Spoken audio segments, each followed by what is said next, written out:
Another little button that you'll find on almost all digital cameras is a little black button with a little lily or flower on it, a little symbol, and that symbol stands for macro mode, but actually that button will put you in a bunch of other modes, including auto mode, which is where you want to be most of the time. If you're in one of the modes besides auto, you will see a symbol on your settings monitor or in your preview monitor. You'll see the symbols for those settings when we come to them later in the lesson. But if you don't see any symbol at all, you are in autofocusing mode. Autofocusing mode is the mode that you want to use most of the time for most pictures, for anything that's about 1.5 to 2 feet away from the camera to infinity. However, your camera is probably going to be in automatic focusing mode at that time, and will focus on whatever happens to be at the center of your viewfinder or your preview monitor.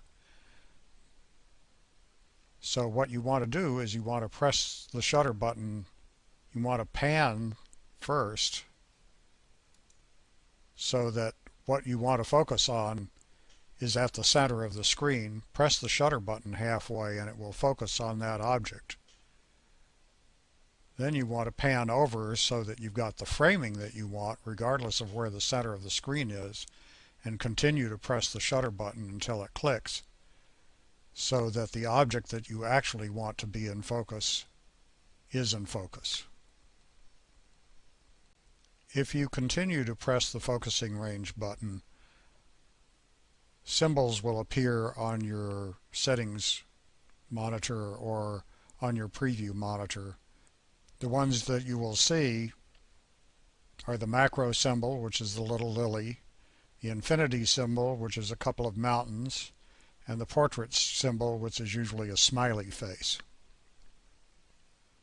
Here's the macro symbol. And when you have that on screen, you're usually able to focus the camera at extremely close focus distances. You use the same method for focusing regardless of what the image is locked on as you saw when you were using autofocus. The difference is that in macro focus you're able to focus at extremely close ranges.